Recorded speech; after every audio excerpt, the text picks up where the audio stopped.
Hey everybody, Brandon here from CAD Intentions, and in today's video we're going to be taking a quick look at how to package and send out your CAD files using the eTransmit function of AutoCAD. This is going to save you a ton of time, and it's also going to ensure that everything you send out is usable and contains all of the files that you use to create your drawing, and helps ensure a seamless transition when sending these files to a client, a customer, or simply archiving them for later use. If you guys like this tip and you haven't checked it out, I've got a productivity course / webinar which is available on my site. I'll put a link up above and down below. It's an hour long, packed full of tips and tricks kind of like this one, among many others, and I think you guys are going to find it super useful. It's 20% off for subscribers and viewers with that link. I hope you guys will check it out. Let's get going.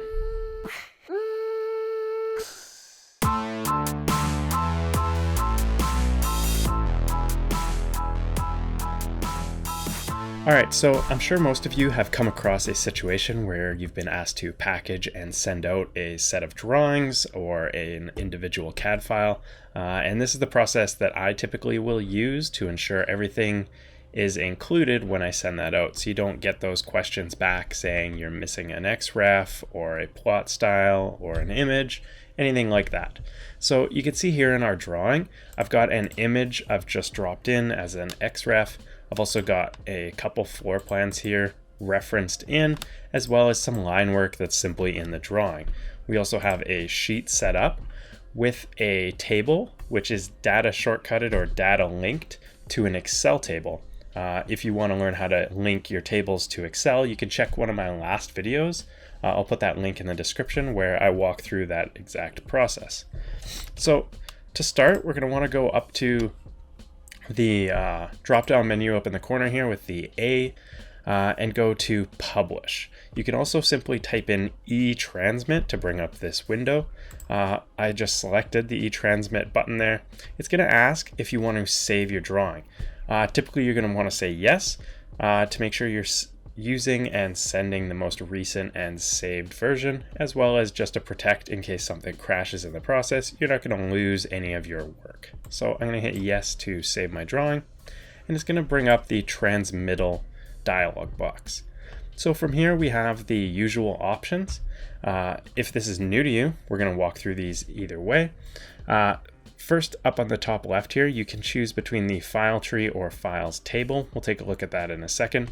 But basically, this is all of the a list of all of the files that make up your drawing, and it's going to start with your drawing itself, which is example.dwg.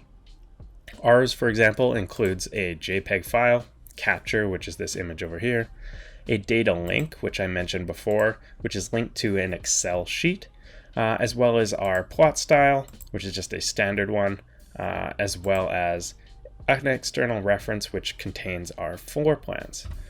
So from here, you can check and uncheck any of these files. Say you don't want to send out your company logo, which is pretty standard. You can uncheck your company logos or title blocks. You can ditch, say, a background image that you use to trace or sketch on, but doesn't need to be included in the drawing. You can uncheck those here. If you're not sure where they were saved, you can click over to the Files table here, and it's just going to give you a little bit more detail as to what these drawings and files are, as well as where they're saved. Once you're happy with the files that are going to be included, that would mean checking or unchecking the files, you can flip back over to your file tree.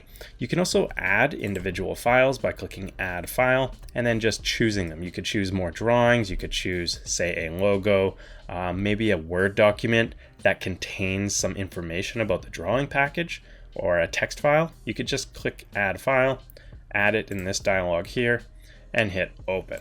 That's going to add it to this list, and it will be included in your transmittal package.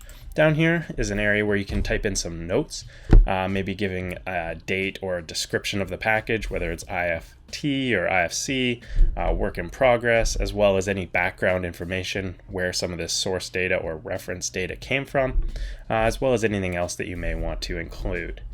From there, you can choose a setup option. By default, you're just going to have the standard option, which is fine.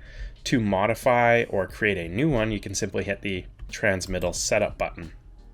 From here, you can choose to create a new one, which is just going to add one to the list that will include and save all of the settings that you set up in the next step. So I'd recommend creating a new one for your typical or default transmittal. So I could just type in example here and create an example one, and it's going to be based on standard because that's our only option, but it's going to basically copy all of the standard options, and then we can modify however we'd like. So here, by hitting that OK, we've brought up the Modify Transmittal Setup dialog box, and in here we can choose a few options. We'll just go through these options quickly since many of them are pretty straightforward and similar to other dialogues within AutoCAD. But the first one here is we can choose the package or transmittal type, and this is going to be the end result after all of these are packaged together. You can choose between a folder containing all of your files, which you could then just leave and save on your network if you're just making a backup or a copy of your project. This is a great way to do that. You can also choose, which by default it does, the zip file. This makes it easy to archive as well as easier to send by email or file sharing service. Next up, we can choose a format. So this can come in handy if someone requests older file versions. So by hitting the drop down, you can see what's available here all the way back to AutoCAD 2000 with this option, as well as the ability to explode your AEC objects if you're using something like Civil 3D and worried about compatibility with plain AutoCAD. Once you've chosen or decided to leave this as the existing formats, you can move on. It might be nice to set up a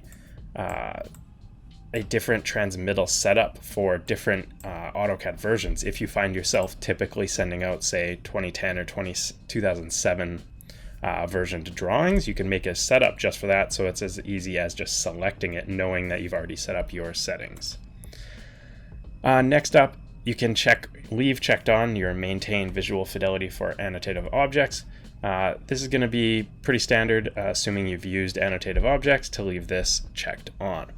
Next would be the folder where you're going to want to save this by default. You can choose this here or choose prompt for a file name, and you're going to get a dialog upon clicking OK, asking you where to save this file anyway, as well as what you'd like to name it. So I would leave it as prompt for file name, so you could choose. But if you always put these, say, in an archive folder, then setting this up would be worthwhile. Next up, you've got your path options, and this is how these files are going to be organized in the folder or zip. You can give it a organized folder structure, which is the first option here, which is basically going to keep the same structure, but you can choose a folder where it's going to go, and that's going to continue and keep your relative paths. This is good for archiving. It's basically just going to pick up all of your files, put it in a new one, and most, if not all of your paths are still going to work. If you're sending it out to someone else and you're not too worried about folders or paths, and you just simply want to send all of the files, you can choose place them all into one folder, which is an easy way to do it and may be the most straightforward for somebody receiving it if they're not super experienced, or if you just want to get them all the files and they can rebuild it and use it how they want. And then keeping them the files and folders as is basically just going to copy what you've already got, but in the process may break some of your links. Next up are some of the checkboxes and options on the right. You can check on things like sending an email with transmittal, setting your default plotter from whatever it is to none. This can be helpful if your default plotter is one of your own personal printers or plotters, a local one that's not going to work if, say, you send this file out. And then you can also check on bind external references, which can be helpful and makes it simple for someone else to open up the drawing. So you can decide whether or not you want to do that. I've got a video, if you don't know already, the differences between bind and insert for references. I'll put a link to that down in the description as well. Purging drawings is always a good idea. I like to purge them when I do this transmittal. It gets rid of any styles and line types, layers that were not used along with blocks. So it's a great way to keep the file size down as well as clean up your drawing on the way out.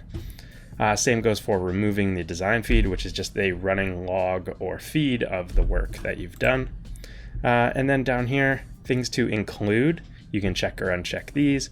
If you've used any unique fonts, you can check this on, but typically you're not going to want to bother sending extra font files when someone else probably already has them if they've got AutoCAD installed.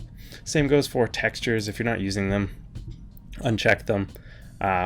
You do want to include files from data links if you're using one like I am in this case. And then your photometric web files, up to you. I typically will uncheck this as well. And then here you can give this whole setup a description. So I could just say example, but if you're using this one for say Legacy 2007, you could put something like that, or you could just call it your typical. This is up to you. And then from here we can just hit OK. Now we're back at our transmittal setup selection. We're going to hit close here, and we can choose between our example or our standard transmittals. Now you can see down here where the description will show up to remind you what settings you've used.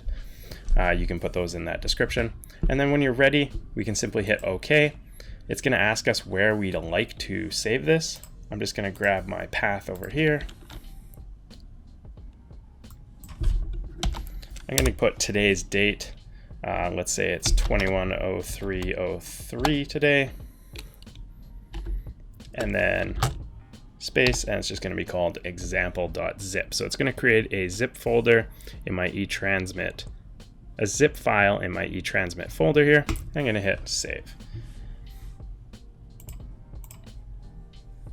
So you can see it's finished. It told me down here that it has been created. I'm just going to open up my folder over here, and you can see I've now got a zip file. If we double click in there, you can see that it's compiled all of my files into a single zip, and now I can simply email this zip file away, knowing that all of the files required to recreate my drawing have been included and are saved here. If you guys have any questions, let me know down in the comments. This is a pretty straightforward process once you know how it works, and it's going to save you guys a ton of time. It's going to make it easy and simple for your clients to open and use your drawings, and I hope you guys enjoyed. If you have any questions, leave them down below. Don't forget to check out my AutoCAD productivity webinar, which I'll have that link up above and down below, and cheers. Have a good one.